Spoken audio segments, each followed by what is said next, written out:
ಉಳಿದಿರುವ ದೋಸೆ ಹಿಟ್ಟನ್ನು ಉಪಯೋಗಿಸಿಕೊಂಡು ಗೋಲಿ ಬೋಂಡನ ಮಾಡಿ ತೋರಿಸ್ತಾ ಇದ್ದೀನಿ. ಇದಂತೂ ಸೂಪರ್ ಕ್ರಂಚಿ ಟೇಸ್ಟಿಯಾಗಿ ಕೂಡ ಇರುತ್ತೆ. ನೋಡ್ತಾ ಇರ್ಬೋದು ಎಷ್ಟು ಕಲರ್ಫುಲ್ ಆಗಿ ಕೂಡ ಇದೆ. ನೋಡ್ತಾ ಇದ್ರೇನೆ ಬಾಯಲ್ಲಿ ನೀರು ಬರ್ತಾ ಇದೆ.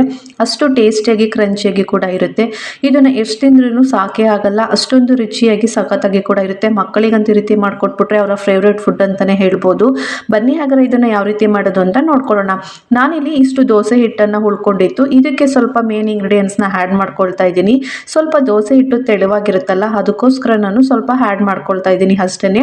ಇದಕ್ಕೆ ಬಂದು ನಾನಿಲ್ಲಿ 3ರಿಂದ 4 ಟೇಬಲ್ ಸ್ಪೂನ್ ಆಗುವಷ್ಟು ತೆಂಗಿನಕಾಯಿನ ಚಿಕ್ಕದಾಗಿ ಕಟ್ ಮಾಡಿ ಹಾಕೊಳ್ತಾ ಇದ್ದೀನಿ. ಹಾಗೆಯೇ 3ರಿಂದ 4 ಟೇಬಲ್ ಸ್ಪೂನ್ ಆಗುವಷ್ಟು ರವೆ, 3ರಿಂದ 4 ಟೇಬಲ್ ಸ್ಪೂನ್ ಆಗುವಷ್ಟು ಅಕ್ಕಿ ಹಿಟ್ಟು, ಅರ್ಧ ಟೇಬಲ್ ಸ್ಪೂನ್ ಆಗುವಷ್ಟು ಜೀರಿಗೆ, ಅರ್ಧ ಟೇಬಲ್ ಸ್ಪೂನ್ ಆಗುವಷ್ಟು ಮೆಣಸು, ಖಾರಕ್ಕೆ ಅನುಗುಣವಾಗಿ ನಾನು 5ರಿಂದ 6 ಹಸಿಮೆಣಸಿಕಾಯಿನ ಹಾಕೊಂಡಿದ್ದೀನಿ. ಅದನ್ನು ಕೂಡ ಚಿಕ್ಕದಾಗಿ ಕಟ್ ಮಾಡಿ ಹಾಕೊಂಡಿದ್ದೀನಿ. ಸ್ವಲ್ಪ ಕೊತ್ತಂಬರಿ ಸೊಪ್ಪು, ಸ್ವಲ್ಪ ಕರಿಬೇವಿನ ಸೊಪ್ಪು, ರುಚಿಗೆ ತಕ್ಕಷ್ಟು ಉಪ್ಪು, ಸ್ವಲ್ಪ ಸೋಡಾನ ಹಾಕ್ಕೊಳ್ತಾ ಇದ್ದೀನಿ ಅಷ್ಟೇ. ಇದಕ್ಕೆ ಬೇಕಾಗಿರುವ ಇಂಗ್ರೀಡಿಯೆಂಟ್ಸ್ಗಳು ಇದನ್ನೆಲ್ಲ ಹಾಕ್ಕೊಂಡಿದ ನಂತರ ಈ ಥರ ನೀಟಾಗಿ ಒಂದ್ಸಲಿ ಒಂದು 5ರಿಂದ 6 ನಿಮಿಷ ಚೆನ್ನಾಗಿ ಇದನ್ನು ಮಿಕ್ಸ್ ಮಾಡ್ಕೋಬೇಕು. ಕೈ ಬಿಡ್ದಾರಂಗೆ ಈ ಥರ ಬೀಟ್ ಮಾಡ್ಕೋಬೇಕಾಗುತ್ತೆ. ಆವಾಗಲೇ ಈ ಗೋಲಿ ಬೋಂಡ ಕ್ರಂಚಿಯಾಗಿ ಕೂಡ ಬರುತ್ತೆ. ಅದಕ್ಕೋಸ್ಕರ ಈ ಥರ ಬೀಟ್ ಮಾಡ್ಕೋಬೇಕು. ಈ ಥರ ಬೀಟ್ ಮಾಡ್ಕೊಂಡಿದ ನಂತರ ಒಂದ್ಸಲಿ ಕೈಯಲ್ಲಿ ಚೆಕ್ ಮಾಡಿ ನೋಡ್ಕೊಳ್ಳಿ. ನಾವು ಬೋಂಡ ಎಲ್ಲ ಯಾವ ರೀತಿ ಹಾಕ್ತೀವೋ ಅದಕ್ಕೆ ಹಿಟ್ಟು ಬರಬೇಕು. ಅಕಸ್ಮಾತ್ ನಿಮ್ಗೆ ಏನಾದ್ರು ಹಿಟ್ಟು ತೆಳುವಾಯಿತು ಅಂತ ಹೇಳಿದ್ರೆ ರವೆ ಮತ್ತು ಅಕ್ಕಿ ಹಿಟ್ಟನ್ನು ನೋಡ್ಕೊಂಡು ಹಾಕ್ಕೊಂಡ್ರೆ ಕಲಿಸ್ಕೊಂಡ್ರೆ ಆಯಿತು ಅಷ್ಟೇ. ನೋಡಿ ಇವಾಗ ಇದು ಪರ್ಫೆಕ್ಟಾಗಿ ಹಿಟ್ಟು ರೆಡಿಯಾಗಿದೆ. ಇವಾಗ ಇದನ್ನು ಪಕ್ಕಕ್ಕಿಟ್ಟು ಸ್ಟವ್ ಆನ್ ಮಾಡಿ ಒಂದು ಪ್ಯಾನ್ನ ಬಿಸಿ ಮಾಡೋಕ್ಕೆ ಇಟ್ಕೊಂಡಿದ್ದೀನಿ. ಇವಾಗ ಎಣ್ಣೆ ಹಾಕ್ಕೊಳ್ತಾ ಇದ್ದೀನಿ. ಎಣ್ಣೆನ ಸ್ವಲ್ಪ ಹೈ ಫ್ಲೇಮಲ್ಲಿ ಇಟ್ಕೊಂಡು ಬಿಸಿ ಮಾಡ್ಕೊಳ್ಳೋಣ. ಇನ್ನೇನು ಹಿಟ್ಟು ಹಾಕೋ ಟೈಮಲ್ಲಿ ಲೋ ಮೀಡಿಯಮಲ್ಲಿ ಇಟ್ಕೊಂಡು ಹಿಟ್ಟನ್ನು ಹಾಕೋಬೇಕಾಗುತ್ತೆ. ಹಿಟ್ಟು ಹಾಕ್ಬೇಕಾದ್ರೆ ಸ್ವಲ್ಪನೇ ಹಿಟ್ಟನ್ನು ಹಾಕ್ಕೊಳ್ಳಿ. ನಾವು ಜಾಮೂನ್ಗೆಲ್ಲ ಯಾವ ರೀತಿ ಹಾಕ್ಕೊಳ್ತೀವೋ ಆ ರೀತಿ ನಾವು ಈ ಹಿಟ್ಟನ್ನು ಸ್ವಲ್ಪನೇ ಹಾಕೋಬೇಕಾಗುತ್ತೆ.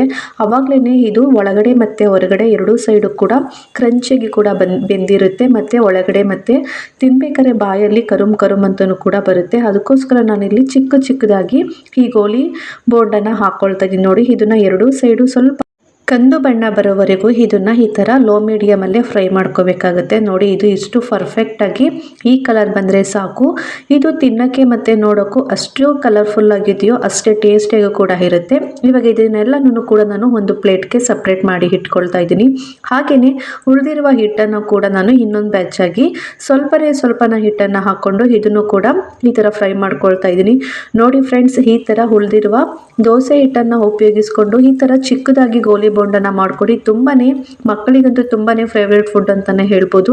ತುಂಬಾ ಕಲರ್ಫುಲ್ ಆಗಿ ಕೂಡ ಇರುತ್ತೆ. ನೋಡೋಕ್ಕೂ ಅಷ್ಟು ಕೂಡ ಟೇಸ್ಟಿಯಾಗಿ ಕೂಡ ಇರುತ್ತೆ. ಒಂದೇ ಥರ ಬಜ್ಜಿ ಬೋಂಡ ತಿಂದು ಬೇಜಾರಾಗಿದ್ದರೆ ಈ ಥರ ಈವ್ನಿಂಗ್ ಸ್ನ್ಯಾಕ್ಸ್ಗೆ ಅಥವಾ ಟೀ ಕಾಫಿ ಜೊತೆ, ಇಲ್ಲಾಂದರೆ ಟಿಫನ್ ಜೊತೆ, ಡಿನ್ನರ್ ಜೊತೆ ಎಲ್ಲದಕ್ಕೂ ತುಂಬಾ ಕಾಂಬಿನೇಷನ್ ಆಗಿರುವಂತಹ ಈ ಗೋಲಿ ಬೋಂಡ ನೋಡ್ತಾ ಇದ್ರೇ ಎಷ್ಟು ಕೂಡ ಚೆನ್ನಾಗಿದೆ, ಅಷ್ಟು ಕೂಡ ಬಾಯಲ್ಲಿ ಕೂಡ ನೀರು ಬರ್ತಾ ಇರುತ್ತೆ.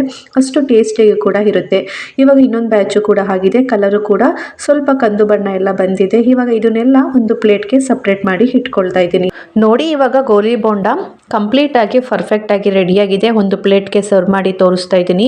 ಇದು ಬೇಯಬೇಕಾದ್ರೇ ಅರ್ಧ ಖಾಲಿ ಆಗೋಯ್ತು. ಅಷ್ಟು ಟೇಸ್ಟಿಯಾಗಿ ಕ್ರಂಚಿಯಾಗಿ ಕೂಡ ಇತ್ತು. ಉಳಿದಿರೋದೇ ಇಷ್ಟೇ. ಇದನ್ನು ಸರ್ವ್ ಮಾಡಿ ತೋರಿಸ್ತಾ ಇದ್ದೀನಿ. ನೋಡಿ ಇವಾಗ 2 ಗೋಲಿ ಬೋಂಡನ್ನು ತಗೊಂಡು ಸ್ವಲ್ಪ ಕ್ರಶ್ ಮಾಡ್ತಾ ಇದ್ದೀನಿ. ಎಷ್ಟು ಗರಿ ಆಗಿ ಬರ್ತಾ ಇದೆ ಅಂತ ಹೇಳ್ಬಿಟ್ಟು ಇದನ್ನು ಎಷ್ಟೊತ್ತು ಕೂಡ ಇಟ್ಟರು ಏನೂ ಆಗಲ್ಲ. ಅಷ್ಟೇ ಕ್ರಂಚಿಯಾಗಿ ಗರಿಯಾಗಿ ಕೂಡ ಇರುತ್ತೆ. ಒಳಗಡೆ ಮತ್ತು ಹೊರಗಡೆ ಎರಡೂ ಸೈಡು ಕೂಡ ತುಂಬಾ ಪರ್ಫೆಕ್ಟಾಗಿ ಕೂಡ ಬೆಂದಿದೆ.